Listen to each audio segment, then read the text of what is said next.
Hello and welcome everyone, I'm SurrealBeliefs, a strategy and roleplay focused creator here on YouTube. I'm partnering with Paradox to bring you a collection of tutorials on the upcoming Marius update for Imperator Rome.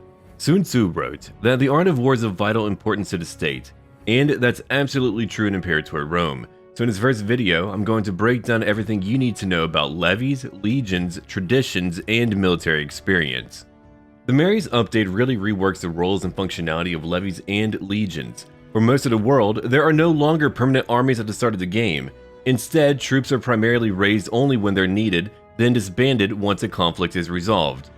Levies are now raised on a governorship basis with a governor as its general, and are only composed of non-slave pops of an integrated culture. When raised, these pops are exempt from migration, assimilation, conversion, and starvation.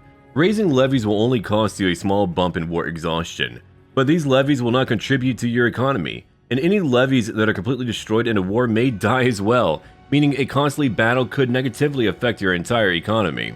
Your number of levies raised depends on your economic policies and military reform law.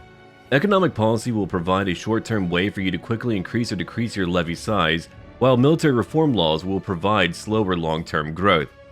The composition of your levy troops will now be determined on the culture of your integrated pops. Each culture has its own troop preference. For example, levies in northern Italy might bring chariots, while levies in Egypt are more likely to bring in camels. All these changes mean you'll need to integrate the pops quickly in order to access their cultural levy type. You may not always have the troops you want, but your levies will always be evolving in parallel with your cultural and geographical expansion. Where levies perform the role of a temporary part-time army, legions are permanent fixtures of a developed state. This is why tribal governments will never be able to incorporate legions into their armies until they reform their government type. In a mighty republic like Rome, you can first unlock a legion when pushing military reform laws and inventions like professional training. Whereas a monarch, you simply need to become a regional power to unlock a legion in your capital province. To raise legions without restrictions in both a republic and a monarchy, you'll need to have the same cohort invention and be a major power. Once these requirements are fulfilled, you can create a legion by visiting the military interface and clicking on the flag. This will open a menu where you can pick your legion's name, your starting legate or commander, and your initial unit composition. One major advantage of a legion is that the composition of its units is completely up to you.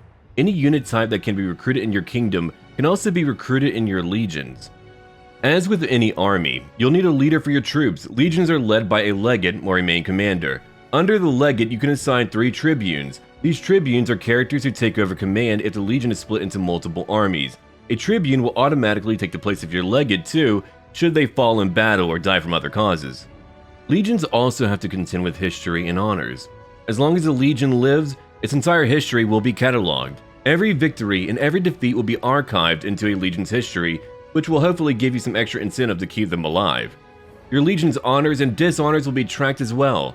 Honors occur from events such as fighting great battles, earning triumphs, or taking important cities. Dishonors can be incurred by committing repeated lootings, desecrating holy sites, or suffering terrible defeats.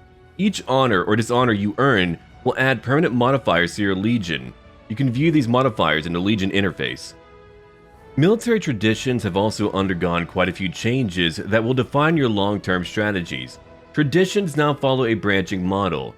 They're split up into relevant themes for each culture and can be unlocked through military experience. Military traditions are going to shape your choices during the campaign. You'll start with access to your own culture tree, which has several upgrades for improving your army. In each tree, there's also a way to branch out and unlock other cultural traditions. For example, the Seleucid Empire can eventually unlock Greco-Persian traditions. The system for gaining military experience has been changed too. Levies cannot perform military drills, but they can still earn experience from the battles they engage in. Additionally, all government types will now have an office dedicated to gaining military experience, allowing you to grow at a much slower but a much steadier pace. Putting a character with high martial and statesmanship skills in this position will net you more experience over time. Legions can still drill to gain experience, and you can maximize their gains by putting a very capable leader at the helm. Well, that covers just about everything you need to know about what's changing for your military in the Marius update. In our next video, I'll dig deeper into how warfare is being reworked. So stay tuned to the Paradox channel for that installment, and be sure to subscribe to Paradox's channel for more upcoming videos on Imperator Rome. And as always, until then.